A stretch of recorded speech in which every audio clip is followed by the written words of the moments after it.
A quick side note before we get started. I do consider myself a game developer, but for my actual job, I make YouTube videos, do some social media stuff, and do some event managing, like helping out with game jams.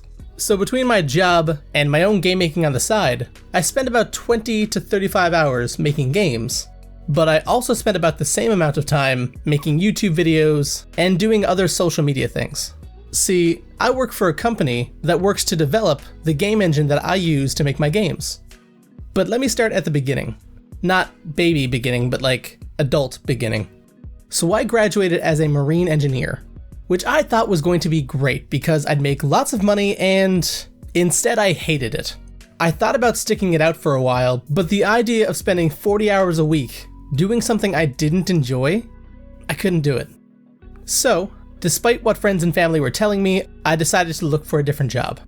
And then, after bouncing between a bunch of different jobs and butting heads with a lot of different bosses, I finally had enough and I gave up on that. But if I went back to marine engineering, I was going to have the exact same problem. At this point, I was feeling pretty low. I didn't know what I wanted to do, and this is when those cliche comments started rolling in from my friends and family. A job's a job. It's not supposed to be fun. Put your head down, get through the day, and have fun on your own time. And I know that they meant well. Being able to support yourself is good, of course. But the more times I heard this advice, the more I pushed back.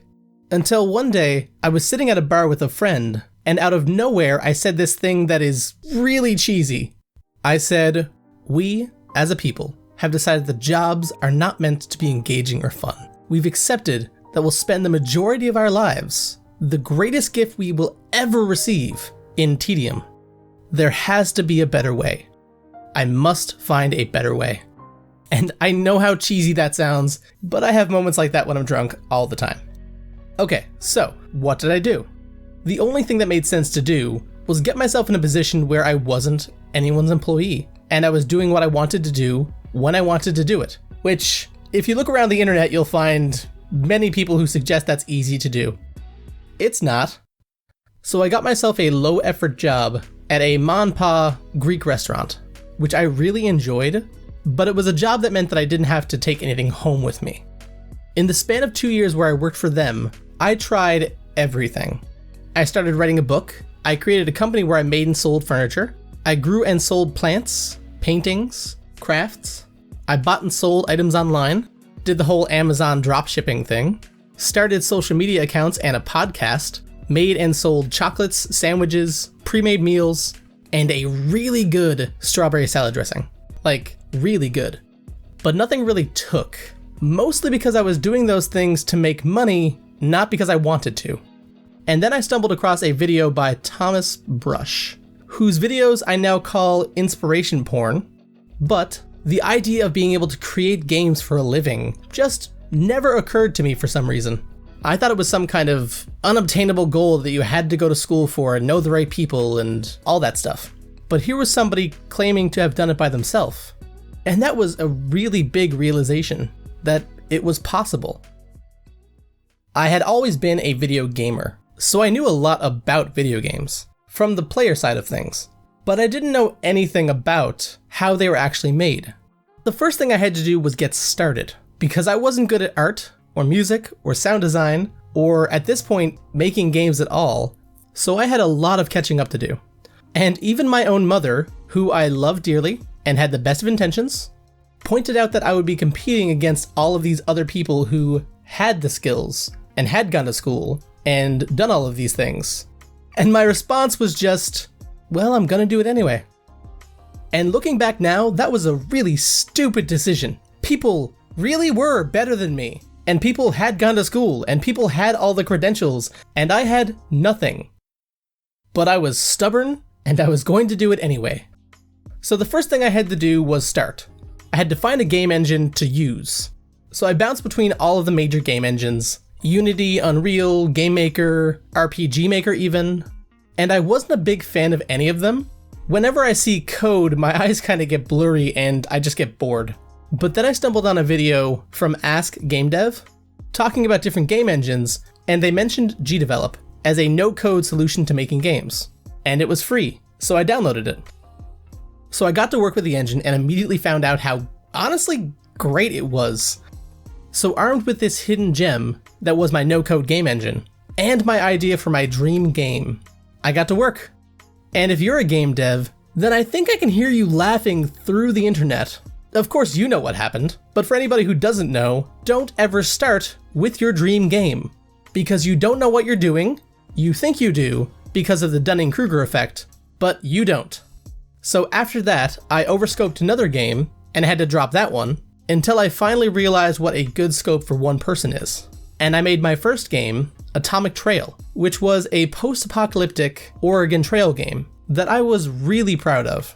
But looking back on it now, it could really use some work. And then I made a small prototype game to see how quickly I could make a small mobile game, because apparently that's where all of the money is. And up to this point, and all of the way to today, I was consuming everything game dev related. When I wasn't working on a game or my job, I was watching GDC, or GMTK, or extra credits, or going through documentation, or listening to podcasts about video games. It was literally everything I did. And so of course I stumbled upon devlogs. YouTubers who made devlogs about the games they were making. The one that really stood out for me was Vimlark. And shortly after I made my mobile game prototype, they were hosting a game jam. And at this point I had spent almost a year trying to brute force my way into becoming a game dev. So I said, screw it, I'll do something just for fun. I created a stealth game with these really unattractive blocky characters.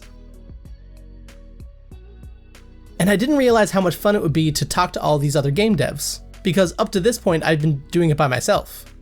That's when somebody named Xanderwood showed up and recorded gameplay footage to help give feedback for my game. And I thought that was a great idea. To give someone footage of gameplay means they can literally watch a player and see what worked and what didn't.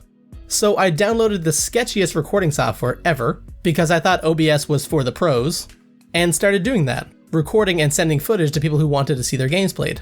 And then I saw that after the jam, Xanderwood was releasing videos about the game they were making. They were doing devlogs.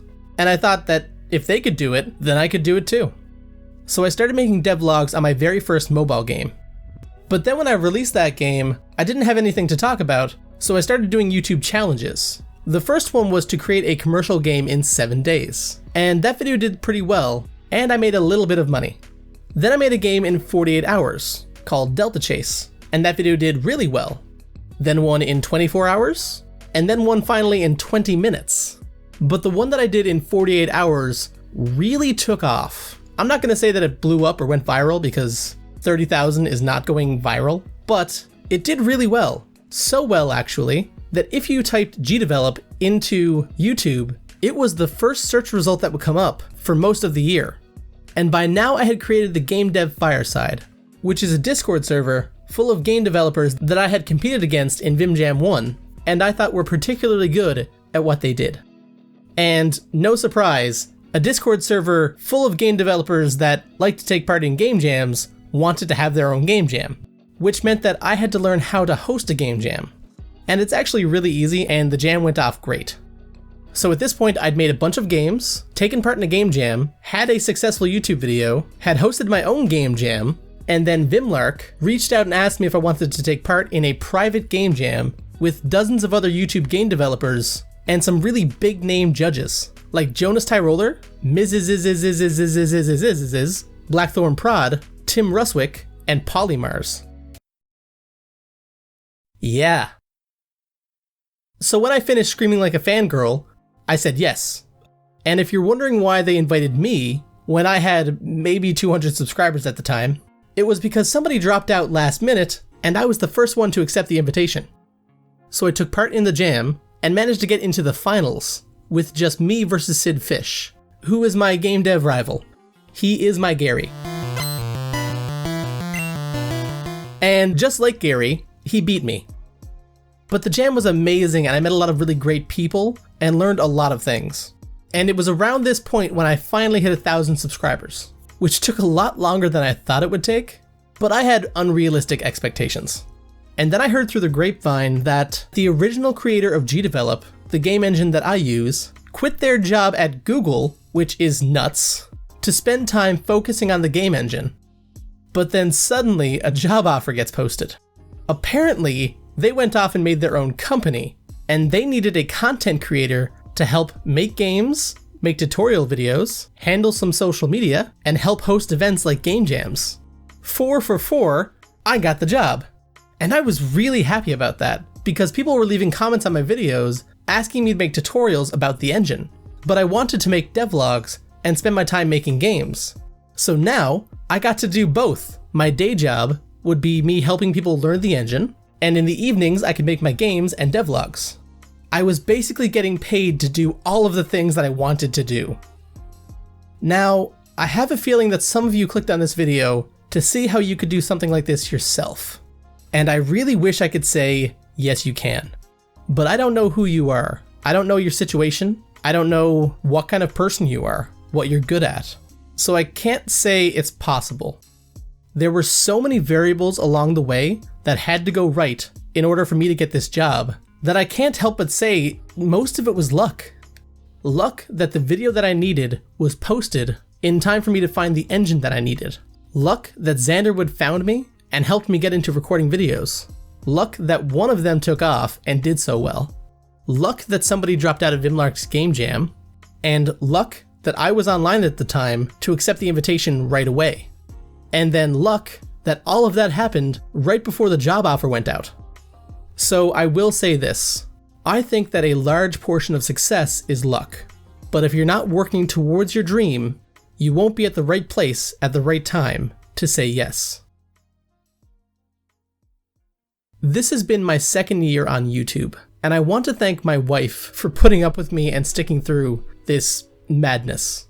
When we first started dating, she was dating an engineer. And of course, a huge thank you to my patrons. Because of them, my coffee cup is full. And as always, the links to the places that I hang out are down below, and if you decide to click on one, then I'll see you there.